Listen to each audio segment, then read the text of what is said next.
Hey, welcome everybody. It's Ted Prodromou, and this is the Epic Encore Show. This is where I interview experts in different topics of marketing and business and sales. I like to just talk to a lot of different experts because I learned so much doing these interviews. So today's guest is Elaina Zuker, who I met on LinkedIn. Surprise, surprise. Welcome. Thank you so much. Yes, it's funny because we've never actually met. And, as we said, you live in a town that's very close to my heart because I lived there in the Redwoods for 10 years. So lovely to be with you, Ted.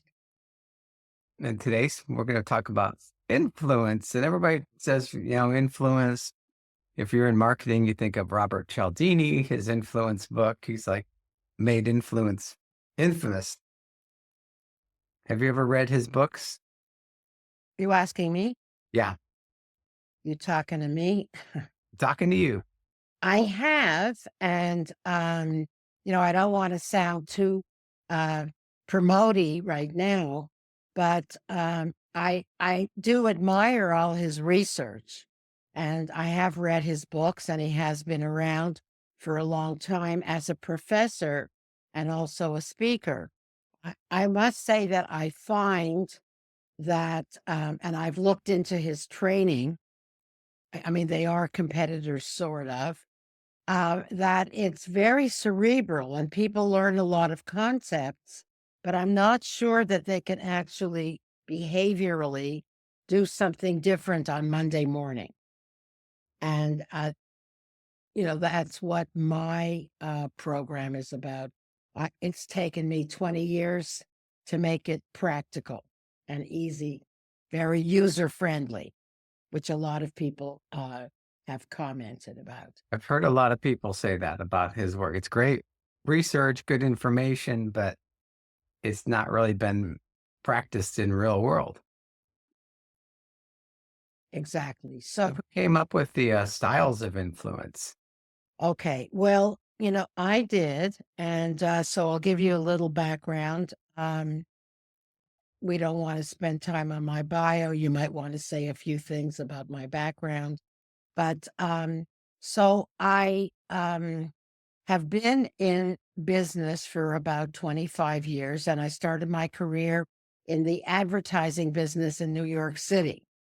So I have to say, New York made I should say, a tough woman out of me. They say New York made a man out of me. And I learned how to sell way before that. I sold encyclopedias door to door in the freezing cold city of Montreal, where I am now, and where the temperature is about 6 Fahrenheit because it's February, and we've just had a record dumping of snow. So anyway, in New York City, I worked in ad agencies, and we had to sell high ticket campaigns, which were very conceptual.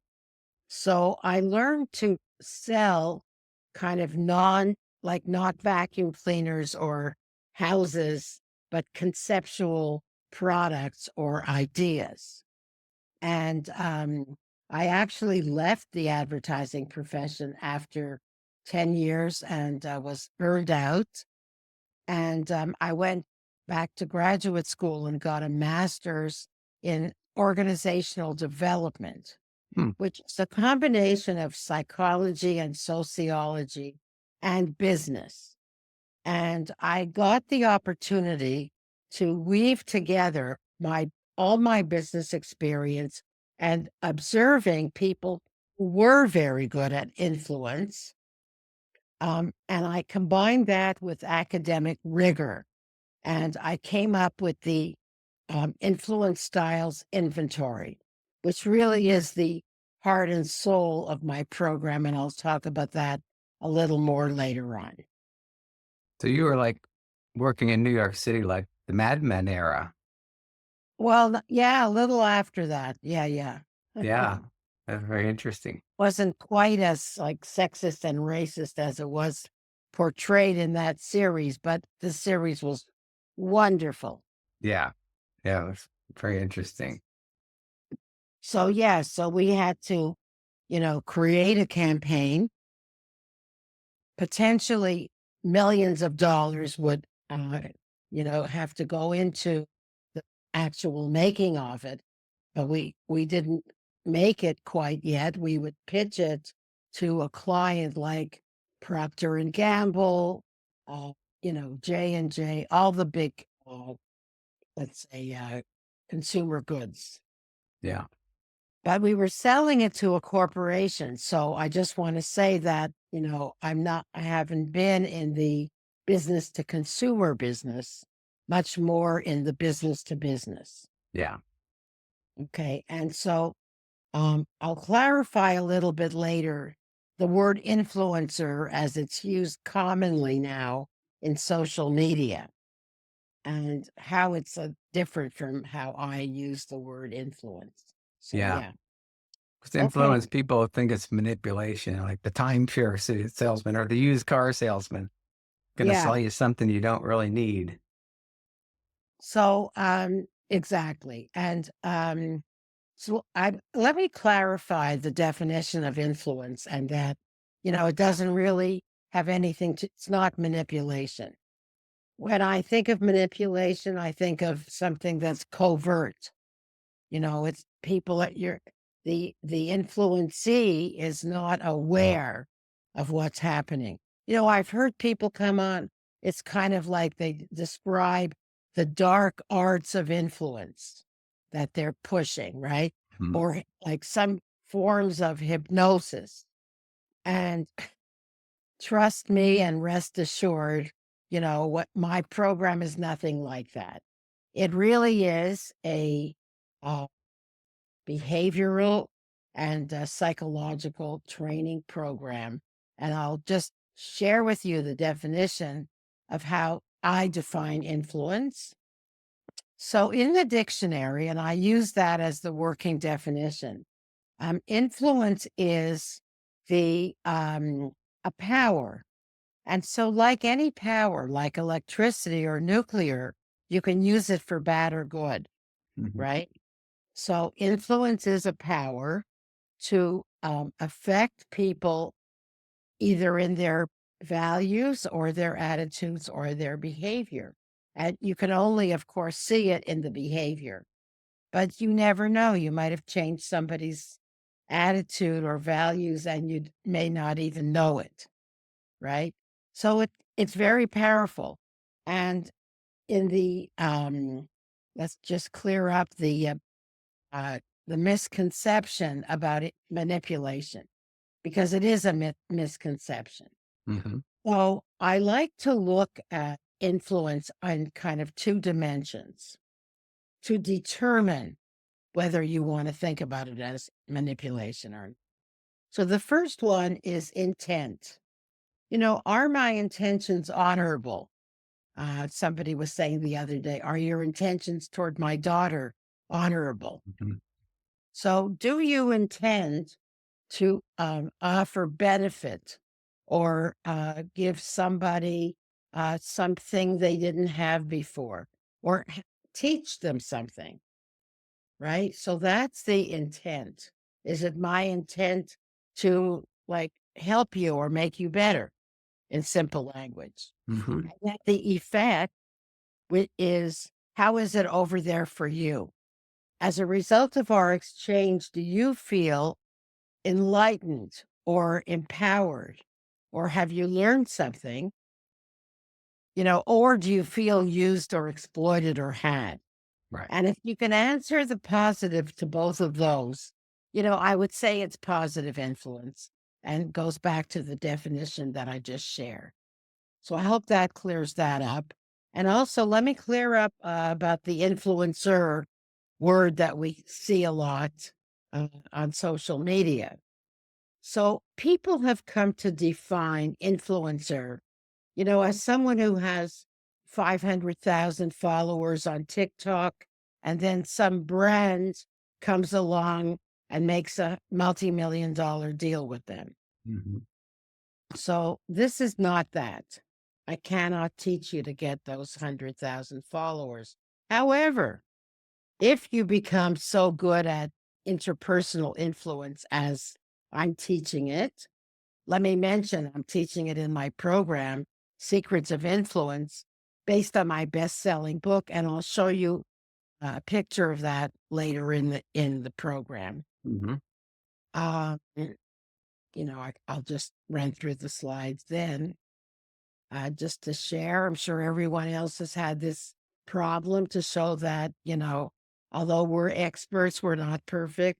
We Right. were fiddling around with the share screen and, showing only selective ones of my slides. But PowerPoint doesn't want to do that. It wants to run the whole sequence of the presentation. So, we decided to scrap that and be more human and be more personal in this.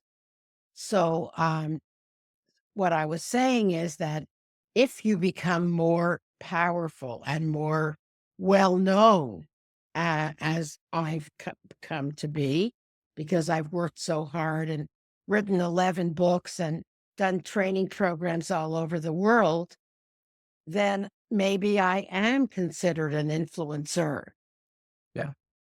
Okay, You've so worked with thousands of people and helped them. I've worked with thousands of people, and, a lot of people know my name and my work that I've never heard of or never heard from, Yeah. you know. One guy emailed me a while ago and he said, you inspired me to go into human resources. So I said, I don't know, how do I know you? In New York City, I had this lady who was an assistant, before we had virtual assistants. And she would come to my home and, I don't know, collate mailings or whatever it was she did for me. She typed for me. And sometimes she brought her teenage son along and we gave him jobs to do. Hmm. And that was the teenage son that I heard from so many years later. So, you never know where your wisdom will land. Yeah. The word influencer has changed over the years. One of the things you said are some people born influencers where they can get what they want from other people, or with social media influencer, it's more about how many followers you have and who's interacting with your content. Yeah. Well, I'll say that, like, some people might think that other people might think they're a born influencer because they have, quotes, the gift of gab. Hmm. We've heard that. But the one who's talking isn't necessarily influencing. As we've shown in our workshop, even people who are very good at it, and I would just ask whoever's listening, have you ever had a time that you had a meeting and it went well for you and you scored? You actually got what you wanted. And, you celebrated and that was great. However, would you know exactly what to do next time? Like, do you know exactly what the bits were? I'm sure you just defaulted to your natural way of doing it. Yeah. And you might say that, like in sports, I've done a kind of replay, right, in slow motion of what people actually do when they're influencing. And I've um, reconstructed those bits into the 6 different styles, which I won't name here right now, but I can give some examples. So if your default is to influence by, which is what we did a lot of in advertising, getting people excited about a new idea that's going to materialize in the future, and you got someone to sign the contract and say yes, well, that may not work with everyone. And you don't know, if you don't know what you did and how you did it, then, maybe that was just, you gave it a shot and it worked. Yeah.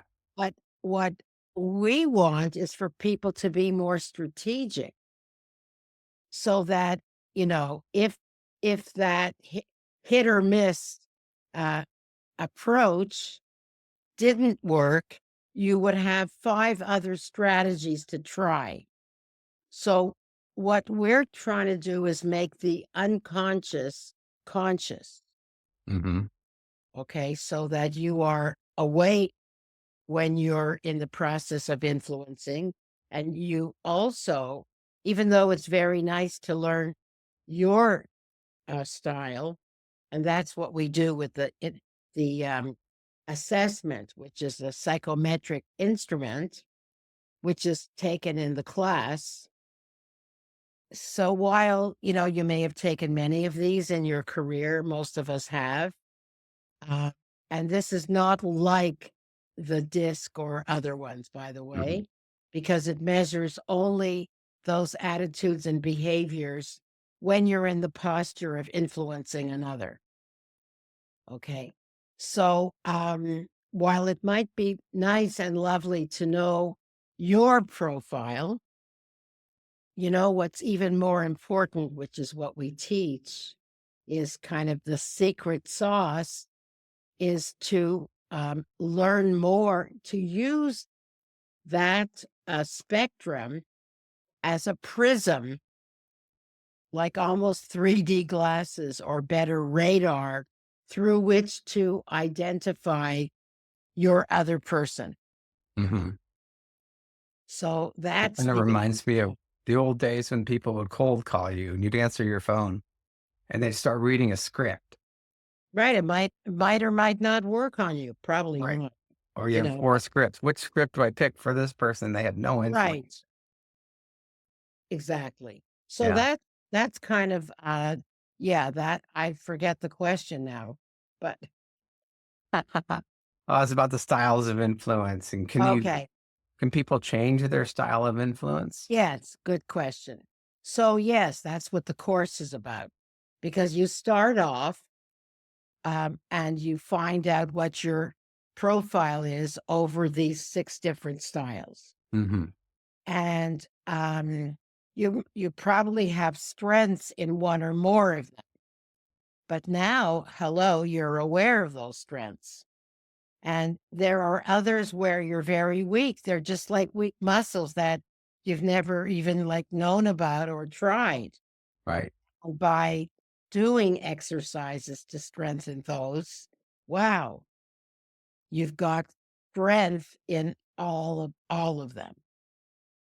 But you're only going to use the one that is appropriate for the moment. Right. Because if you try to use one that you're not so good at, you're not going to get good results. Well, once you practice it, you will become good at it, Hmm. right? So that's you have, when you come out of our program, you have more of a range. Like you're not just a one note pony. Right. Yeah. And you're no longer just hit or miss, but more strategic. Right. So, it's not easy, but it's very simple.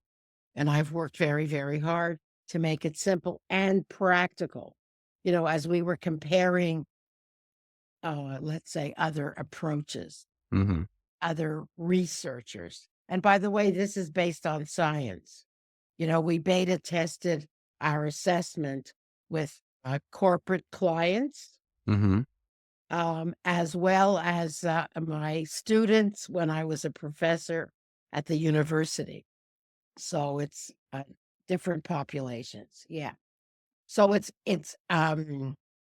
come to it is um, user friendly and it has face validity, but it's also, statistically reliable, all that good scientific stuff. And how long does it take to learn this? Well, our program, let's just say it takes a lifetime, but the program itself is only 1 day. And now I want to mention that the program for the first time, we are offering a e-learning version of it. So during COVID and a little bit after, I worked with a team of uh, um, educational technologists, and we converted the one-day program into the latest of e-learning for adults. Mhm. So it's a choice, and sometimes people opt. And I think we're going to have a link to that at the end.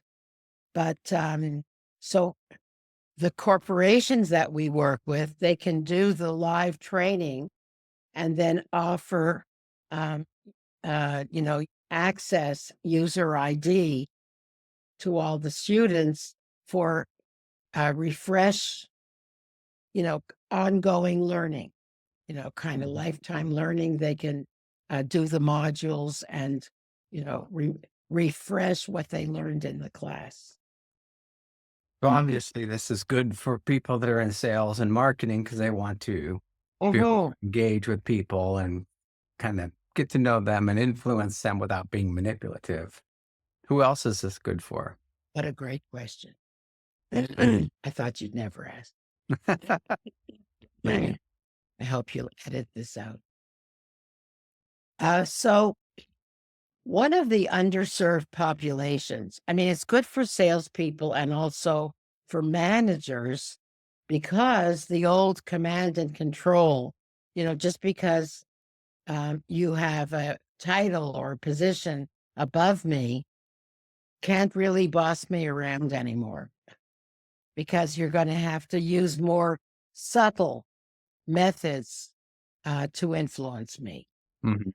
A very underserved population, which there are some reasons for it, is the IT individual contributor or people in tech Mhm. who don't manage other people.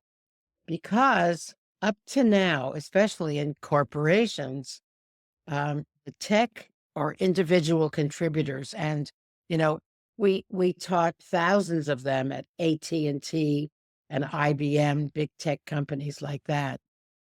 They get a lot of training that is technical in nature about the next iteration of their technical field. Mhm.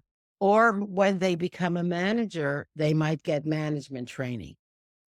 But they get very little in the way of this kind of interpersonal training, which really this is, right? Yeah. Because now tech people have to sit on teams and task forces where there are all these dotted line relationships, kind of who's on first, who's really the boss of this other guy or woman who's heading up this task force. I mean, they're not really the boss of me, a common expression, but Right. need to maybe influence people on this temporary grouping to get them to buy or be excited about my expertise or Mhm. my contribution. So, as a tech person, uh, upper management may not think that I'm going to need influence training, but you know, many a great idea is gathering dust somewhere, because somebody didn't have the influence skills to make it happen. Yeah. Yeah. I used to be an IT manager and had about 30 people reporting to me. Okay, so you know what I'm talking about. And Even though they report to you, they can be very ornery. yeah. What was great is in the early 1990s, Cellular One trained us on this. We did the MBTI and the DISC assessments, Exactly. and they would say, this is why this employee acts this way when you say this, but if you say it this way, they're going to respond better. And it was like, Exactly. I would just love that. And that's why I got certified as a coach and got into Yeah, personal and development and so much. exactly, and that helped you both in management and also now that you're an entrepreneur, and you're especially these days, and I will say that one of the trends in the workplace that has um, it created the need for us to all be better influencers, Right. is this, working from home. I mean, you might be on a meeting with 8 people on a Zoom call, and, there's like some information you can glean just from their demeanor online, but it's so much better, right, to be in person.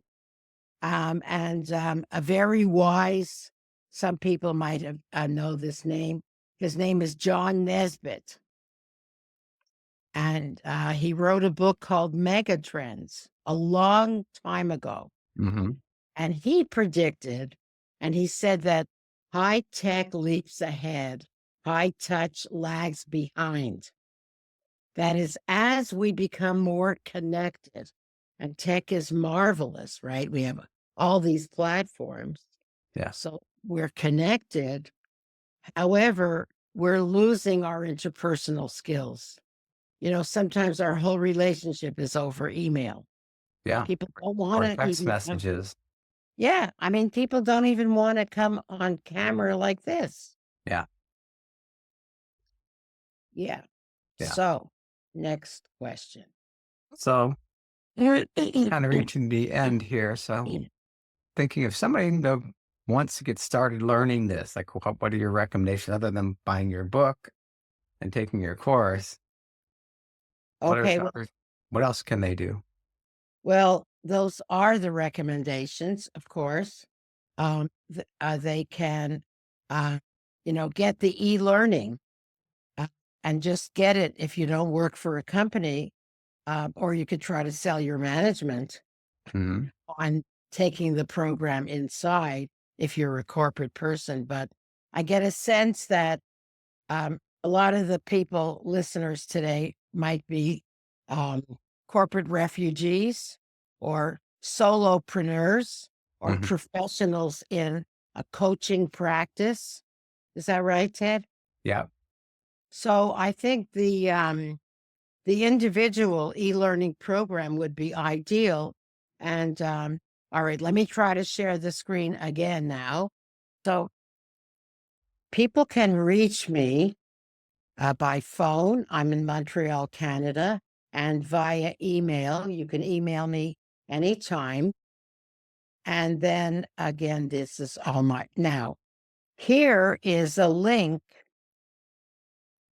to the e-learning program. So you can learn all about it by clicking this link on my website. It's a separate page. And just to tell you, the e-learning is very reasonably priced. It's 12 modules in Moodle, and they are very user-friendly and have the basic, adhere to the basic principles of adult learning. They call it sticky learning. So have you ever heard that term? No, sounds interesting. So sticky learning means it sticks. Hey, And you what? influenced me. Pardon? You influenced me to learning more about it. Okay, good, good, good. So it means that there are both experiential, that means your personal subjective exercise that cause you to reflect about yourself, and then also cognitive exercises where we present some important information and then a quiz to check your learning. And you can't go on, it's kind of like you might see that in other tests. So it's sticky because by the time you finish module 4, you have learned that stuff. That's really good. And you're ready to go on to the next one. So it's a total of about 3.5 hours of learning, but you don't have to do it all at the same time.